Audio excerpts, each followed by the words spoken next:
Sir, ikaw po ba ay gigil humawak during masturbation or baka naman ang inyong partner ay pinanggigigilan ka? Oh my God, pinanggigigilan ka. So if you do like my content, mga madami sir, no, just don't forget to please like, share, subscribe sa aking YouTube channel po, Facebook page, and TikTok. So maraming salamat po. God bless! So once again, it's me, your nurse, Sarah MC, and for today's vlog, ang topic po natin ay death grip. Ikaw po ba sir ay nanggigigil habang ikaw ay nagmamasturbate? Ito po ba ay nakakaapekto during masturbation? At kung sakaling ikaw ay nagsasuffer ng ganitong kondisyon, ano nga bang dapat gawin?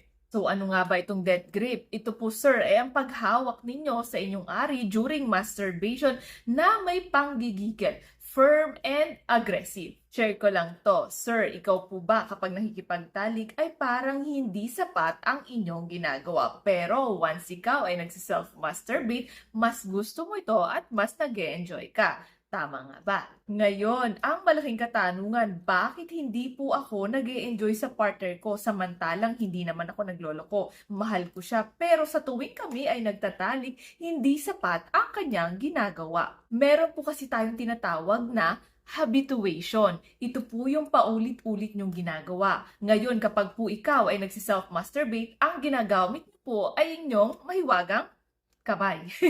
Ngayon, sa paulit-ulit na paggamit kay Mariang Palad, meron kayong force and pressure na mas malakas compare saan? Sa ari ng isang babae.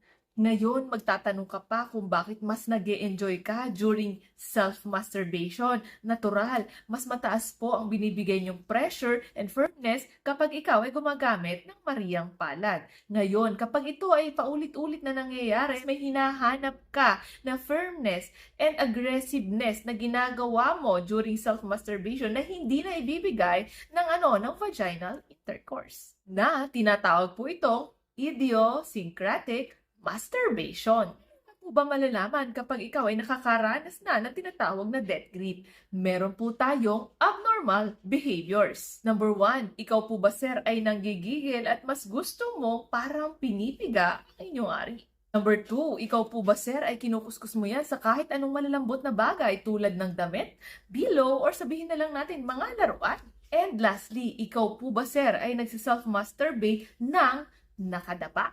O ano bang dapat gawin kapag ikaw ay nakakaranas ng death grip? Number 1, kung ikaw po ay merong tinatawag na mood disorders like depression or OCD, obsessive-compulsive disorder, kailangan nyo po itong i-address muna. Baka ito po kasi yung nalilink kung bakit ikaw gusto mo na palaging nagmamasturbate. Next, number 2, alamin nyo po kung bakit nga po ba kayo nagmamasturbate. Actually, maraming reasons yan. Pero mostly, number 1, nakakatulong po ito na pampatulog. Next, number 2, pwedeng baka kasi bored si sir kaya lagi siyang nagmamasturbate. Ngayon, ikaw sir, ano po bang reason nyo kung bakit po kayo merong habitual masturbation?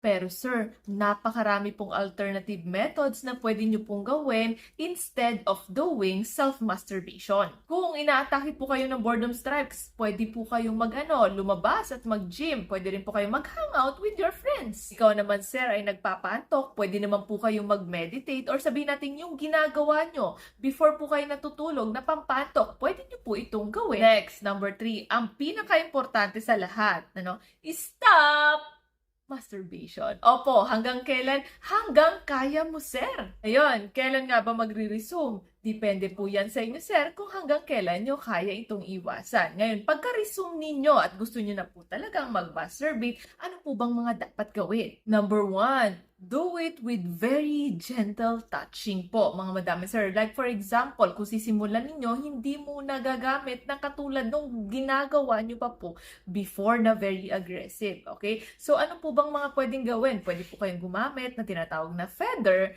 para iyan ay medyo kilitiin. Or for example, na very lightest touch na pwede nyo pong magawa. Next, number 2, sir, pwede po kayong gumamit ng lubes or pampadulas. Number 3, ngayon sir, kung ikaw ay very aggressive before, pwede nyo pong gamitin ang inyong non-dominant hand. So, ibig sabihin, kung ikaw ay parating kanan, gamitin mo naman ang inyong kaliwa. Next, number 4, kung ikaw po sir ay laging nakadapa, dati, pwede naman po ngayon na nasupine or nakahiga. Pwede rin naman nakaupo or nakatayo. And lastly, sir, Huwag po kayong mag-focus sa isang part ng inyong ari. Opo, napakarami rin naman po niyan. At kung dito lagi kayo sa ulo or sa shaft, kayo mas nagbe-base before, pwede po kayong mag-explore sa ibang parts ng inyong genital area na makakatulong sa inyo para ma-stimulate pa. Bago nga po ang lahat, binabati ko muna ang aking hubby, si Mang Joey. Hi Daddy, I miss you! Isama ko na rin ang MV Gregos officers and crew. Simulan ko na kay Captain Alan Bosse. Hello po sir, thank you so much po sa favor na ginawa niyo sa amin at sa guidance na binibigay niyo sa asawa ko. And kay Ma'am Mrs. Bosse, thank you so much po sa favor. Siyempre, hindi mawawala ang ating birthday celebrant. Happy birthday po Sir Chief Engineer Jerry Celeste. More birthdays to come po. And balita ko sir, meron po dyang party later. May pa-barbecue. So, ingat po. God bless. Thank you. Isama ko na rin po sa pagbate si Sir Second Engineer Jeffrey Hernandez. Hello, sir. Next po si Sir Boson Arnel Tamayo. Hello, sir. At syempre, hindi mawawala yung partner ni Hubby sa duty, ang kanyang AB buddy, si Sir Ross Lorano. And syempre, last na to, mga madam and sir, Sir Chief Cook, Sir Francis Mallorca. Napakasarap mo daw po magluto. The best. Sana matikman ko din yan. God bless po. Thank you so much, MB Gregos, officers and crews. God bless po.